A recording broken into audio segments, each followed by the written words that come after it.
The evil stepmother poisoned her, but what happened next shocked everyone, including the woman who thought she had already won.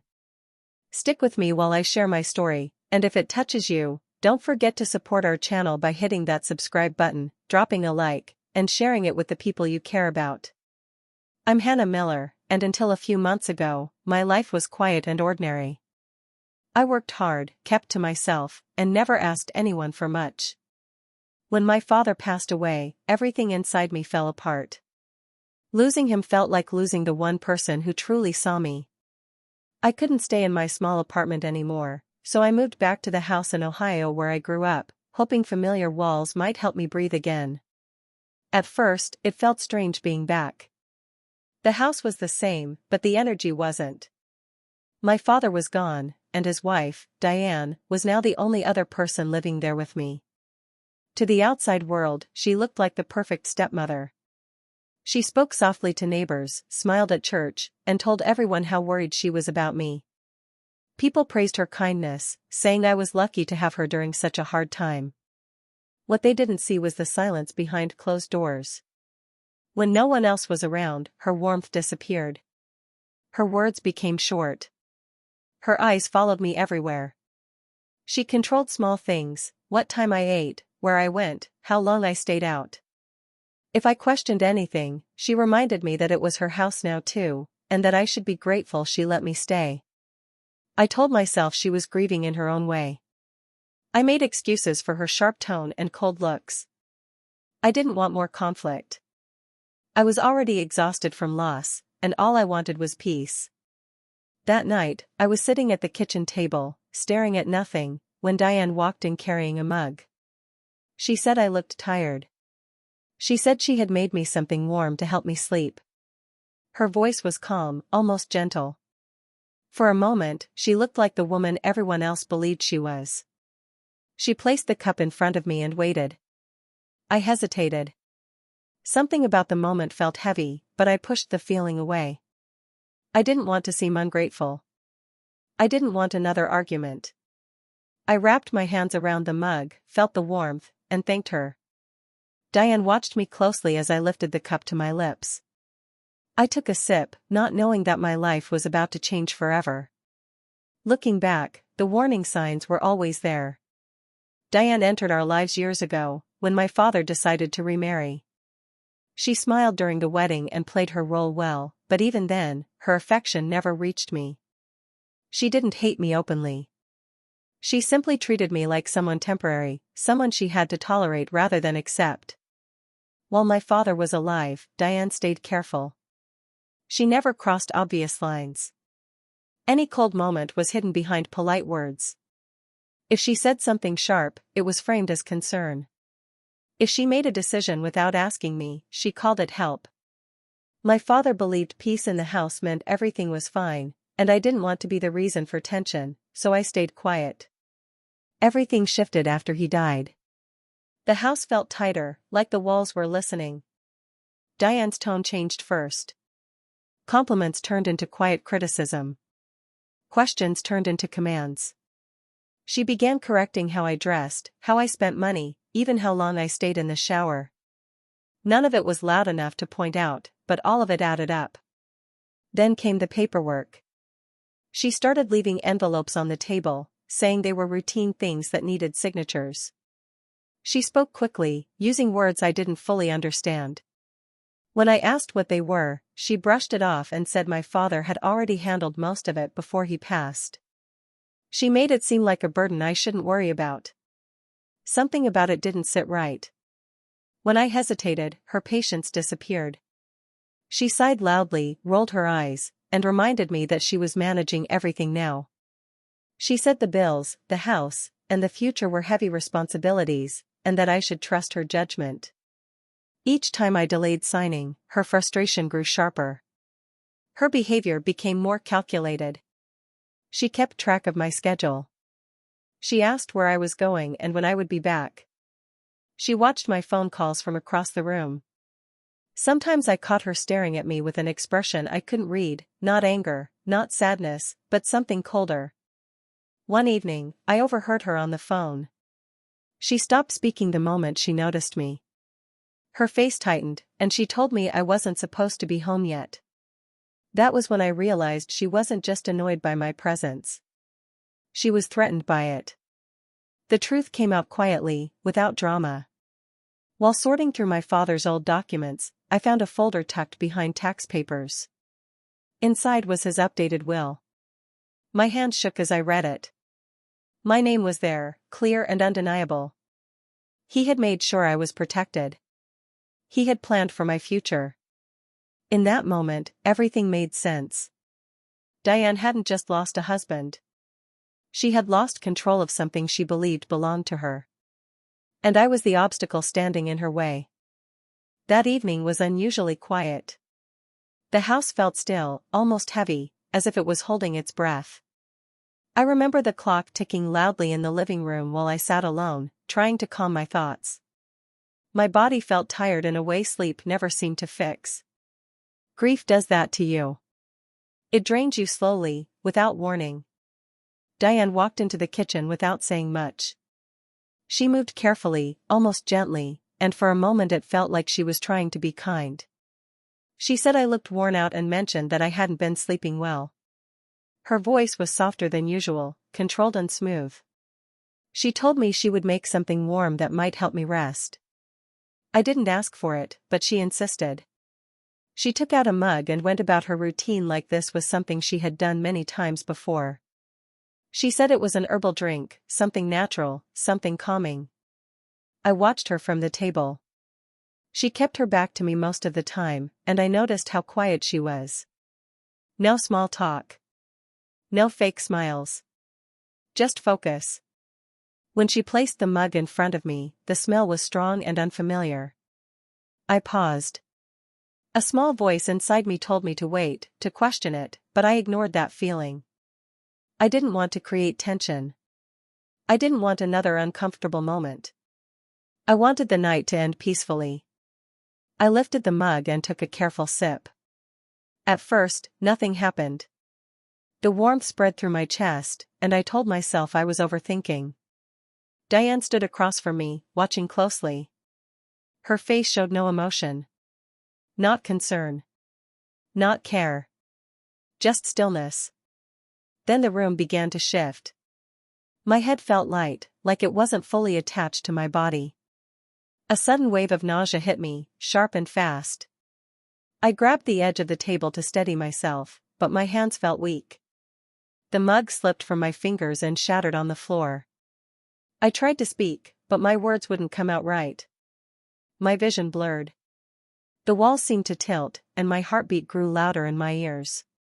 Panic rose inside me as I realized something was very wrong. I looked at Diane, expecting shock or fear. She didn't move. She just stood there, watching me struggle to stay upright. Her face was calm, almost relaxed. She didn't rush toward me.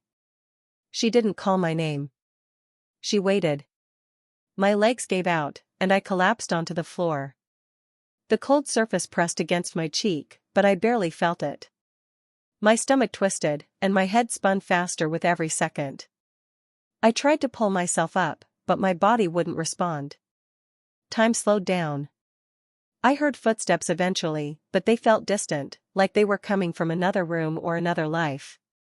My thoughts became scattered, slipping away before I could hold on to them. As the darkness closed in, one question echoed in my mind. Was I going to wake up again? I woke up to a dull beeping sound and a sharp ache behind my eyes. For a few seconds, I didn't know where I was or how I got there.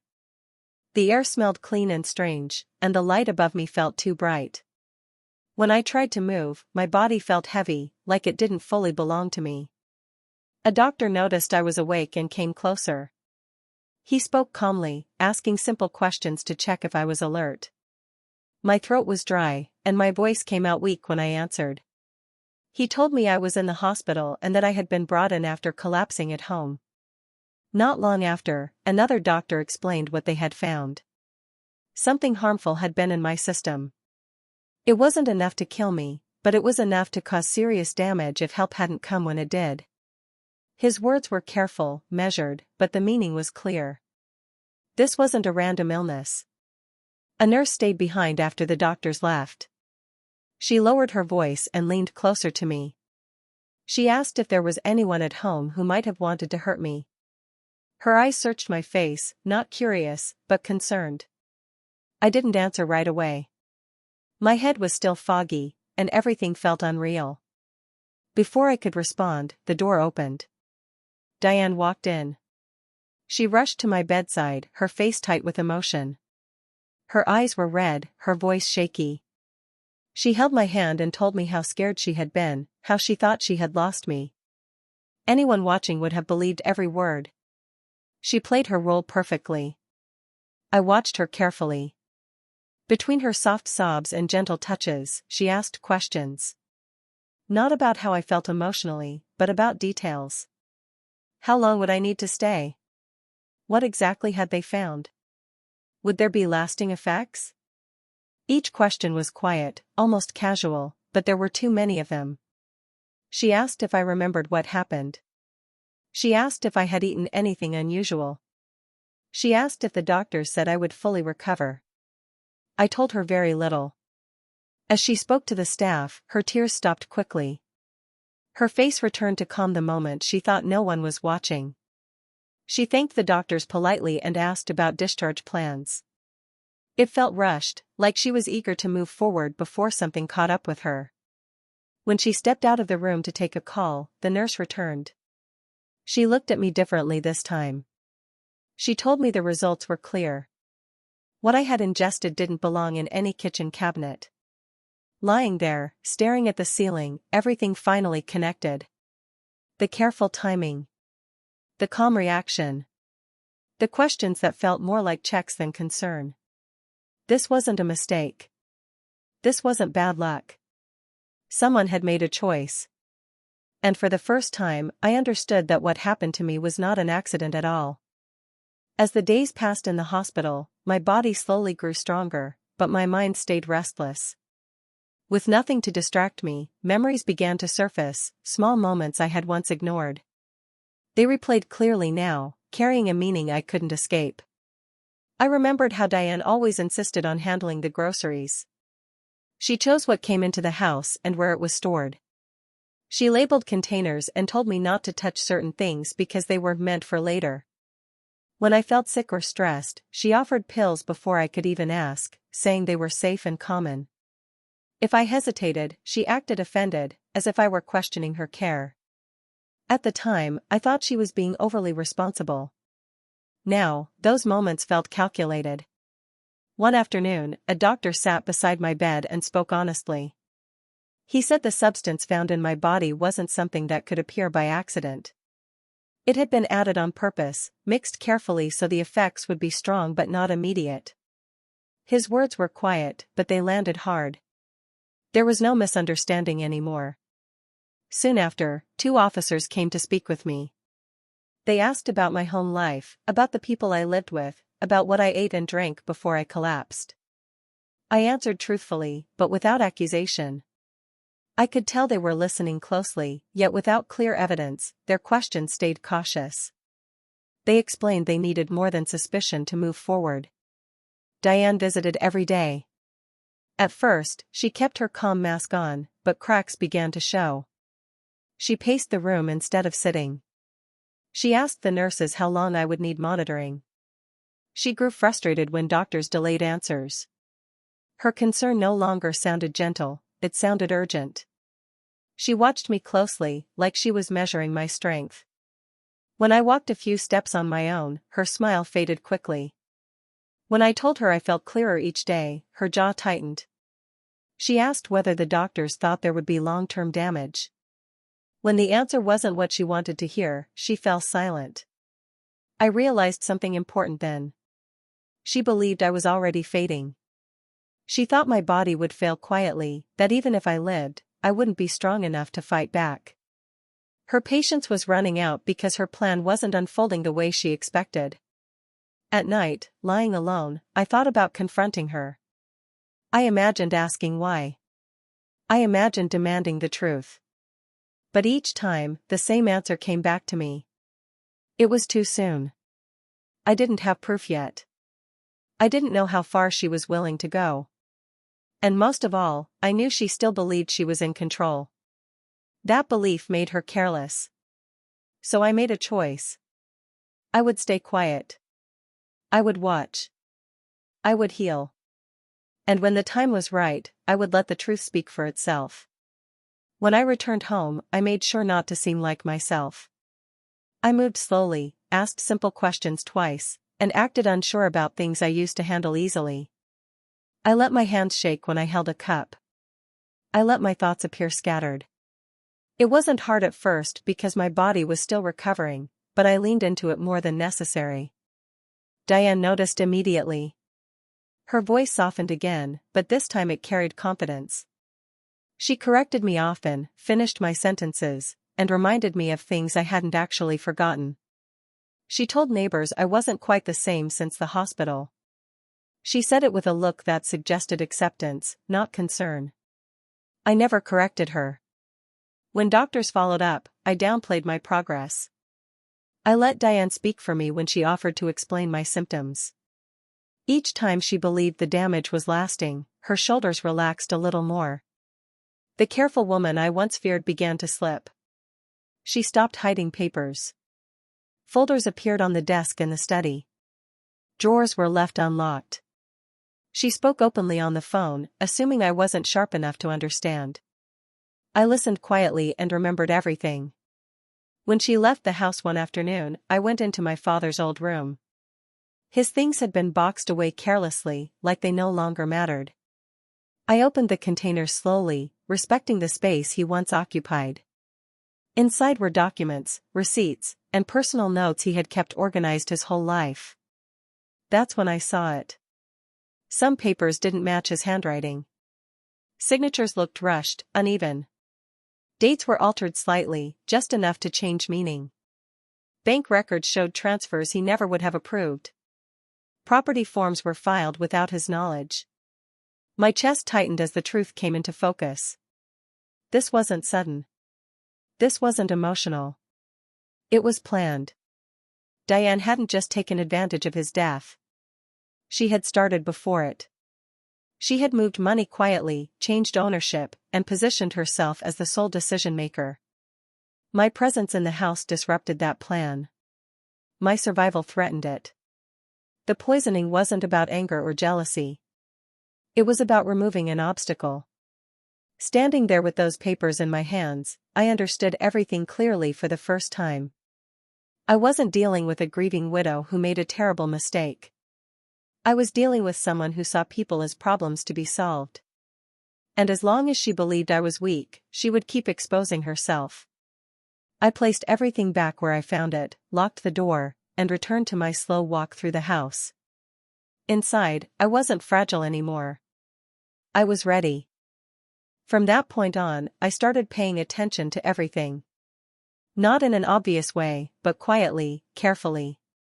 I kept a small notebook hidden among my things and wrote dates, times, and details that seemed small but felt important. What Diane said. What she did. How she reacted when things didn't go her way. I requested copies of my medical reports and kept them where only I could reach them. I compared dates from the hospital with changes I noticed at home. I gathered bank statements, insurance letters, and property records whenever I could. Each piece alone didn't say much, but together they began to form a clear picture. Diane grew bolder. One afternoon, she brought me pills and said the doctor had adjusted my medication. She spoke quickly, as if it was routine. I looked at the bottle and noticed the label didn't match anything I had been prescribed. My heart raced, but I kept my face calm.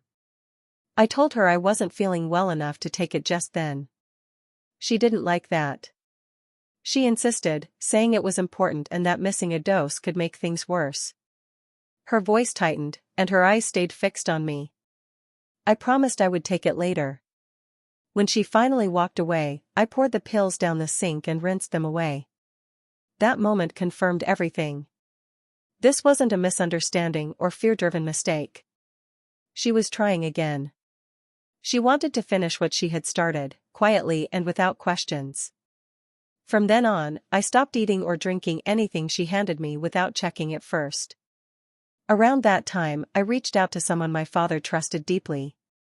Mr. Collins had been his attorney for years, handling matters he never discussed openly at home. I asked for a meeting, telling Diane it was about organizing paperwork so I wouldn't forget things. When I sat across from Mr. Collins, I didn't rush. I spoke slowly and clearly. I showed him the documents I had found, the medical reports, the altered records, and my notes. I explained the timeline without emotion, letting the facts speak. He listened without interrupting. When I finished, he leaned back and took a long breath. He told me my father had suspected issues before his death and had taken steps to protect me. He said what I brought confirmed those concerns in a way that couldn't be ignored. I handed him everything I had. As I walked out of his office, I felt lighter, not because the danger was gone, but because I wasn't alone anymore. The truth was no longer just mine to carry. And Diane had no idea how close she was to losing everything she tried to steal. Mr. Collins contacted me a few days later and asked me to come back to his office. This time, his tone was firm and serious. He laid everything out clearly.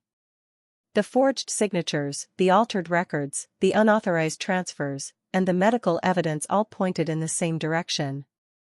What Diane had done wasn't just wrong, it was criminal, and there was more than enough proof to move forward. He told me the safest way to handle it was carefully. Diane still believed I was weak and unaware, and that belief was protecting me. Confronting her directly would only make her defensive or desperate. Instead, he suggested something quieter, something controlled. I agreed. A formal meeting was arranged under the excuse of finalizing estate details. Diane was told it was routine paperwork, nothing more. I stayed in the background, letting Mr. Collins handle communication. Diane accepted immediately. She sounded confident, almost relieved, as if she believed this meeting would finally secure what she wanted. The day arrived. Diane dressed carefully, polished and calm. She didn't look nervous at all. She walked into the office with her head high, greeting everyone with practiced smiles. She barely looked at me, just gave a small nod, the kind people give when they think they've already won. She took a seat, crossed her legs, and waited. The door closed behind her. Then everything changed. Mr. Collins began speaking, but not the way Diane expected. He didn't ask her to sign anything. He didn't review documents with her. Instead, he calmly listed actions, dates, and decisions that directly connected to her.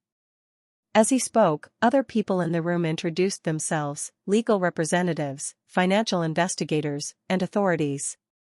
Diane's smile faded. She tried to interrupt, laughed nervously, and said there must be a mistake. Her voice rose as she demanded explanations. When she turned toward me, her eyes searched my face, finally realizing something was wrong. That was the moment she understood. The room wasn't there to serve her. It was there to stop her. As documents were placed on the table, her hands began to shake. She denied everything at first, then shifted blame, then fell silent. The confidence she walked in with drained away, replaced by panic she could no longer hide. I watched quietly as control slipped from her grasp. For the first time since my father's death, Diane wasn't directing the situation. She wasn't manipulating the story. She wasn't choosing the outcome. She sat there, surrounded by consequences, realizing that the power she thought she held was gone. And there was nothing she could do to take it back. The evidence was laid out slowly, one piece at a time. Medical reports were placed on the table first, showing exactly what had entered my body and when. Then came the financial records, marked clearly where signatures didn't match and dates had been changed. A timeline followed, connecting every action in a way that left no gaps. Each document pointed to the same truth. Diane shook her head and said it was all wrong. She laughed at first, saying people were overreacting. She claimed I was confused, that my condition had affected my memory. She said she had only tried to help, that everything she did was for the family. Her voice stayed smooth, but her hands wouldn't stop moving. When the questions didn't stop, her tone changed. She raised her voice and accused others in the room of twisting facts. She blamed paperwork errors. She said anyone could have altered those records. She said I was ungrateful, that I was turning people against her after everything she had done. Then she looked at me. Her face hardened, and the mask finally slipped. She said I should have stayed quiet. She said I ruined everything. The words came out fast and sharp, full of anger she could no longer hide. In that moment, there was no sadness, no care, no concern for me at all, only rage. The room went silent. I stood up slowly and spoke for the first time. My voice didn't shake. I didn't raise it. I didn't accuse her with emotion. I simply stated what happened, when it happened, and how it affected my life. I spoke clearly, without fear, because I no longer needed her to admit anything. The truth was already there. As I finished, Diane tried to speak again, but it was too late. Officers stepped forward and told her to stand. She froze, looking around as if someone might save her.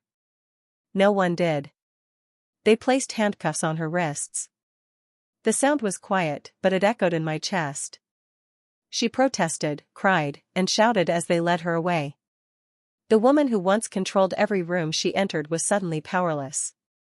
I followed at a distance as they took her out. Watching her walk away, I didn't feel joy or relief the way I thought I might. What I felt was clarity. The danger was gone. The lies were over. And for the first time in a long while, I could finally breathe. Months passed, and life slowly returned to a rhythm I could recognize. My body healed completely, and with each day, the shadow of what happened grew smaller. The hospital visits, the dizzying fear, the quiet panic, they became memories I could face without flinching. I wasn't the same as before, but I was stronger, clearer, and more certain of who I was. Mr. Collins helped me finalize everything my father had left behind. The inheritance he had planned for me, the accounts, the house, and other assets, all of it came under my name. I didn't rush to claim it, I wanted to feel ready to handle it responsibly.